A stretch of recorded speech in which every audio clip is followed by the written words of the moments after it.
Good morning students. Class 12th chemistry में हम study कर रहे थे कॉलिगेटिव प्रॉपर्टीज के बारे में, जिसमें से हम फर्स्ट प्रॉपर्टीज डिस्कस कर चुके हैं। Relative lowering of vapour pressure, वाष्प दाब का आपेक्षिक अवनमन। ओके, इसके बारे में हम डिस्कस कर चुके हैं कल की वीडियो में। आज हम स्टडी करेंगे एलिवेशन ऑफ बॉइलिंग पॉइंट, क्वथनांक का उन्नयन। ओके, हमने एलिवेशन इन बॉइलिंग पॉइंट पढ़ने के लिए ऐसा कोई जरूरी नहीं है कि दूसरा कोई सॉल्यूशन लिया है। जो फर्स्ट हमने सॉल्यूशन लिया था उसी के ऊपर डिस्कस कर रहे हैं। ओके, फर्स्ट हमने क्या लिया था कि जो हमारा सॉल्यूट कैसा था, नॉन वोलेटाइल था। सॉल्यूट कैसा था, नॉन वोलेटाइल था सॉल्यूट। ओके, ये क्या है हमारा सॉल्यूट। और सॉल्वेंट कैसा था हमारा, वोलेटाइल। ओके, वोलेटाइल में नॉन वोलेटाइल सॉल्यूट जाने से जो सॉल्यूशन होता है वो कैसा हो जाता है, वेपर प्रेशर उनकी डिक्रीजिंग ऑर्डर में हो जाती है। ये हमने कल स्टडी कर लिया था कि पहले हमारा सॉल्वेंट कैसा था, वोलेटाइल था, लेकिन उसमें हमने सॉल्यूट कैसा मिक्स किया, नॉन वोलेटाइल किया, तो उसकी जो सॉल्यूशन की वेपर प्रेशर क्या हो गई, डिक्रीज हो गई, कम हो गई। पहले सॉल्यूट की वेपर प्रेशर अच्छी थी, लेकिन उसके कारण नॉन वोलेटाइल सॉल्यूट डलने से इसकी वेपर प्रेशर कम हो गई। इसी सॉल्यूशन को हम एलिवेशन ऑफ बॉइलिंग पॉइंट में पढ़ेंगे। ओके, अब जैसा कि आप देख सकते हो यहाँ पर वेपर प्रेशर कैसी हुई, कम हुई। तो वेपर प्रेशर के इनवर्सली प्रोपोर्शनल होता है boiling point. Okay, vapour pressure के क्या होता है, इनवर्सली प्रोपोर्शनल क्या होता है, बॉइलिंग पॉइंट। अगर वेपर प्रेशर कम हुई तो बॉइलिंग पॉइंट क्या हुआ, बढ़ा। यहाँ पर वेपर प्रेशर क्या हो रही है, हमारी कम हो रही, तो बॉइलिंग पॉइंट क्या होएगा, बढ़ेगा। यहाँ पर हम ग्राफ देख सकते हैं, आपकी बुक में भी दे रखा है ग्राफ स्टूडेंट्स। ये ग्राफ है आपका, वो बॉइलिंग पॉइंट के लिए, एलिवेशन इन बॉइलिंग पॉइंट के ऊपर है। ओके, सो आप यहाँ पे देख सकते हो कि ये ग्राफ दिया हुआ है वेपर प्रेशर और टेम्परेचर। क्योंकि बॉइलिंग पॉइंट क्या होता है, बॉइल करेंगे हम वाटर को तो उसका क्या टेम्परेचर बढ़ेगा, इंक्रीज होगा टेम्परेचर। तो अगर वेपर प्रेशर बढ़ेगी तो टेम्परेचर क्या होगा, डिक्रीज। लेकिन यहाँ पर क्या होता है, ये इनवर्सली प्रोपोर्शनल होता है। तो वेपर प्रेशर अगर घट रही है यहाँ पर, हमको पता है कि इसमें नॉन वोलेटाइल सॉल्यूट है, तो वेपर प्रेशर क्या हो रही है, डिक्रीजिंग ऑर्डर में हो रही है, तो बॉइलिंग पॉइंट क्या हो रहा है, बढ़ेगा। ओके, अब यहाँ पे आप देख सकते हो जो हमारा प्योर सॉल्वेंट था, जो वोलेटाइल था, उसका यहाँ पे ग्राफ देख सकते हो। उसका टेम्परेचर ये यहाँ पर देख सकते हो आप, उसका टेम्परेचर क्या था, ये वाला था। मैं आपको कॉपी में बना के बताता हूँ। ओके, यहाँ पर ये वेपर प्रेशर है और यहाँ पर क्या है, टेम्परेचर। जो हमारे पास प्योर सॉल्वेंट था, ओके, वो यहां पर था, ठीक है। उसका एक पॉइंट हमने दे दिया, टीबी। बी इसलिए रिप्रेजेंट किया है क्योंकि बॉइलिंग पॉइंट के लिए। अब जो हमारा सॉल्यूशन बना जिसमें नॉन वोलेटाइल सॉल्यूट मिक्स है, उसका जो ग्राफ होगा उसकी वेपर प्रेशर क्या होगी, कम।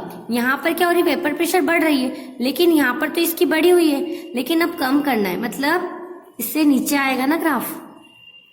और टेम्परेचर क्या हो रहा है, टेम्परेचर भी कम हो रहा है, तो ये इसका क्या हो जाएगा, यहाँ पर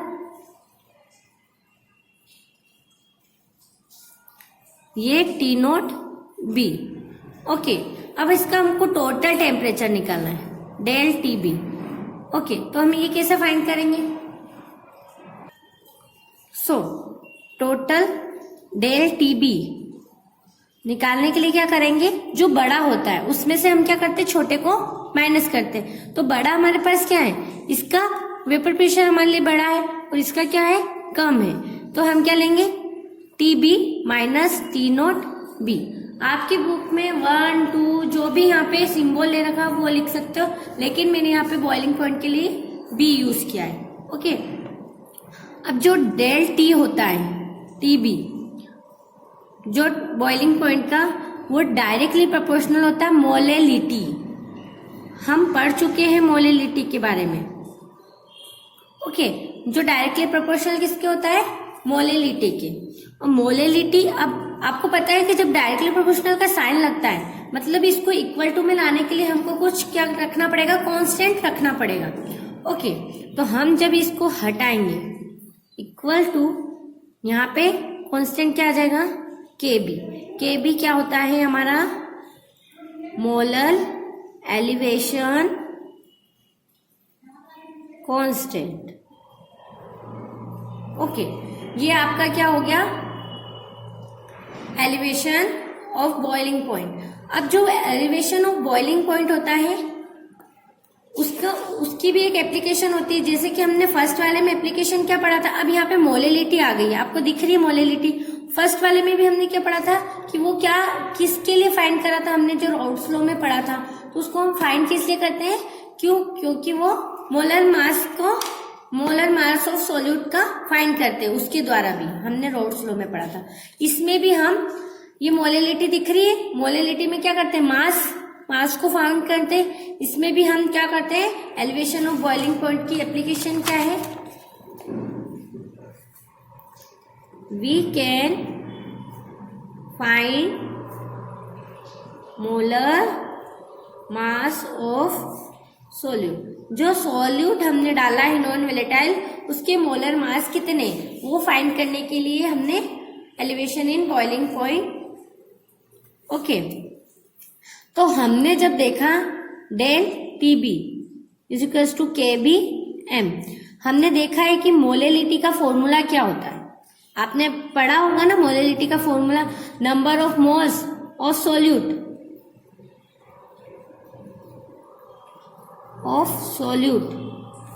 डिसॉल्व इन वेट ऑफ, या वेट या मास कुछ भी लिख सकते हो, mass of solvent in KG. ये पढ़ा था आपने इसकी डेफिनेशन में। और फॉर्मूला क्या लिखा था हमने, number of moles of solute को मैंने आपको कल भी बताया था कैसे फाइंड करते हैं। सो यहाँ क्या आ जाएगी, WB। हम स्टार्टिंग से पढ़ रहे हैं कि सॉल्यूट के लिए हम क्या यूज करते हैं, B, और सॉल्वेंट के लिए हम क्या यूज करते हैं, A। ओके, तो WB अपॉन में इसका मोलिकुलर मास के लिए MB इंटू इसका वेट के लिए W है, इंटू 1000 किसे लगाते हैं, अगर हम किलोग्राम में न लेके काय में लेते हैं, ग्राम में। ओके, लेकिन अब स्टडी क्या करते हो, फॉर्मूले में 1000 स्टडी करते हो। ओके, ये पूरा फॉर्मूला हम इस M की जगह पे पुट कर सकते हैं। तो इससे क्या फाइंड हो जाएगा हमारा, molar mass of solute. Molar mass जितना भी है सोल्यूट का, वो हम इससे फाइंड कर सकते हैं, into WB into 1000 upon MB into WA। Okay, ये आपका एलिवेशन इन बॉइलिंग पॉइंट में मोलर मास निकालने का फॉर्मूला है। ओके, यहाँ पे हमने देख लिया कि जो बड़े में से छोटा माइनस करेंगे, ओके, मोलेलिटी के डायरेक्टली प्रोपोर्शनल होता है बॉइलिंग पॉइंट। सो अगर आपको ये फॉर्मूला दिया हो, और अगर इस फॉर्मूले में आपको जैसे अगर एक की वैल्यू दी हो, इसकी वैल्यू दी हो, तो इसकी वैल्यू आप इजीली निकाल सकते हो। लेकिन आपको न्यूमेरिकल्स में अगर केबी की ही वैल्यू नहीं दी हो, ये कांस्टेंट होता है, लेकिन अगर केबी की वैल्यू नहीं दी हो तो आप केबी की वैल्यू भी निकाल सकते हो। KB is equals to MRTB square upon del H vapour into 1000। ये क्या होता है, मोलर मास जो हमने देखा है, मोलर मास। R क्या होता है, रेट, वो आइडियल गैस की जो रेट होती है उसकी भी वैल्यू होती है, R की भी। ओके, आइडियल गैस की है ये। TB जो आपको यहाँ पे बॉइलिंग पॉइंट दिया होगा, वो उसका स्क्वायर, और डेल H कितनी वेपर प्रेशर है वो, और इंटू 1000। ये करके आप केबी की वैल्यू भी फाइंड कर सकते हो। अगर इन द केस यहाँ नहीं दी हो केबी की वैल्यू, तब आप ये फॉर्मूला लगा के फाइंड कर सकते हो। सो हमारी फर्स्ट प्रॉपर्टीज क्या थी, कोलिगेटिव प्रॉपर्टी की फर्स्ट क्या थी, relative lowering of vapour pressure हम स्टडी कर चुके। सेकेंड है एलिवेशन ऑफ बॉइलिंग पॉइंट, हम स्टडी कर सके। नेक्स्ट है डिप्रेशन ऑफ फ्रीजिंग पॉइंट। अब हम डिस्कस करेंगे depression of freezing point. So हम अब स्टडी करेंगे depression in freezing point, Hindi में हिमांक का अवनमन। Okay, A liquid freeze or solidified When cooled to a certain temperature, this temperature is called the freezing point. Okay, एक liquid है, उसको हम फ्रीज करेंगे, फ्रीजर में फ्रीज करते हैं तो क्या होगा, उसका एक सर्टेन टेम्परेचर होगा, उसको ही क्या बोलते हैं, फ्रीजिंग पॉइंट. सो स्टूडेंट्स, यहाँ पे हम पढ़ेंगे डिप्रेशन इन फ्रीजिंग पॉइंट. अब क्या होता है फ्रीजिंग पॉइंट में, क्या होता है, दो स्टेट होती है. एक तो पहले क्या होती है, लिक्विड, फिर क्या आती है, सॉलिड. तो दोनों ही क्या होते हैं, दोनों में टेम्परेचर क्या थोड़ा चेंज हो जाता है. अब इसका हम ग्राफ देखते हैं सबसे पहले. ओके, सबसे पहले क्या रहता है, और ये ग्राफ में क्या होता है कि यहाँ पर तो हम वेपर प्रेशर लेते हैं, लेकिन यहाँ पे क्या होता है, में वेपर प्रेशर और यहाँ पे टेम्परेचर. अब लेकिन देखो यहाँ पर क्या होगा कि पहले तो क्या होता है, लिक्विड फॉर्म में रहता है, फिर क्या होता है, वो सॉलिड फॉर्म में होता है. ओके, लेकिन ये किसकी है, ये सॉल्वेंट की बात हो रही. किसकी बात हो रही है, सॉल्वेंट की, जो हमारा प्योर सॉल्वेंट था.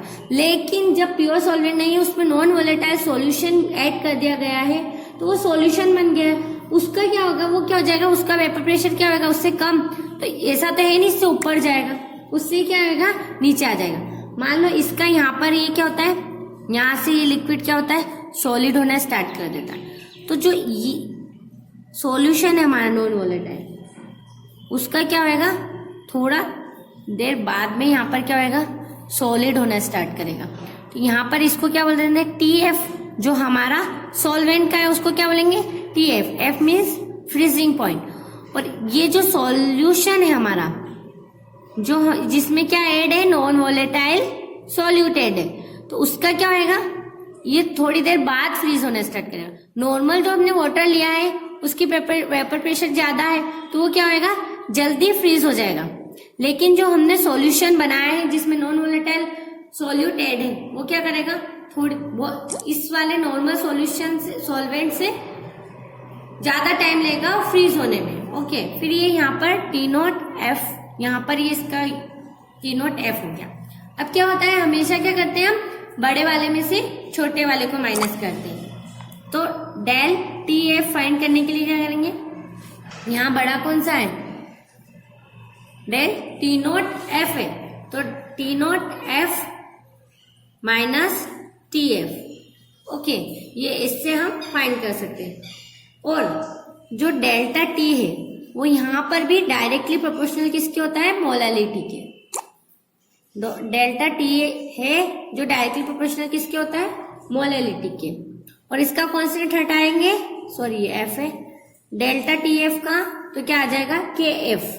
वहां पे सॉरी मल्टीप्लाई M. वहां पे क्या था, B बॉइलिंग पॉइंट के लिए, यहाँ पे क्या है, F फ्रीजिंग पॉइंट के लिए. इसका नाम क्या होगा,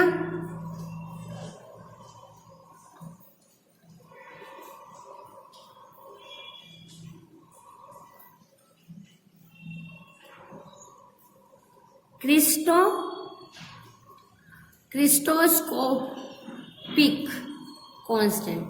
क्यों क्रिस्टोस्कोपिक क्यों बोला है इसको, क्रिस्टोस्कोपिक इसलिए बोला क्योंकि लिक्विड से क्रिस्टल बन जाते हैं. ओके, ये कैसा हो गया, क्रिस्टोस्कोपिक कांस्टेंट है. ओके, अब यहाँ पर भी सेम चीज होगी कि ये भी, इसकी भी एप्लीकेशन क्या होगा, मोलर मास फाइंड करने के लिए. क्या फाइंड करने के लिए, मोलर मास. अब इसका मोलर मास कैसे फाइंड कर सकते हैं, ये क्या है, एप्लीकेशन होती है. अगर कभी पूछ ले कि एप्लीकेशन के बारे में, तो आप ये समझ जाना, जो TF है, KF मोलेलिटी क्या होता है, मैंने आपको समझा दिया था. मोलेलिटी का फॉर्मूला क्या होता है, WB इंटू 1000 अपॉन में MB इंटू WA. ओके, ये फॉर्मूला यहाँ पे M की जगह पे हम पुट कर सकते हैं, WB into 1000 upon MB into WA. तो ये क्या हो गया आपका डिप्रेशन इन फ्रीजिंग पॉइंट हो गया. सो इससे भी हम क्या फाइंड कर सकते हैं, molecular mass of solute. Solute का मॉलिक्यूलर मास हम इससे फाइंड कर सकते हैं. सो हमने यहाँ पर आपकी बुक में कुछ यहाँ पे वैल्यूज दी हुई है. सब कॉमन सॉल्वेंट है, उनको उनकी कांस्टेंट वैल्यूज दी हुई है।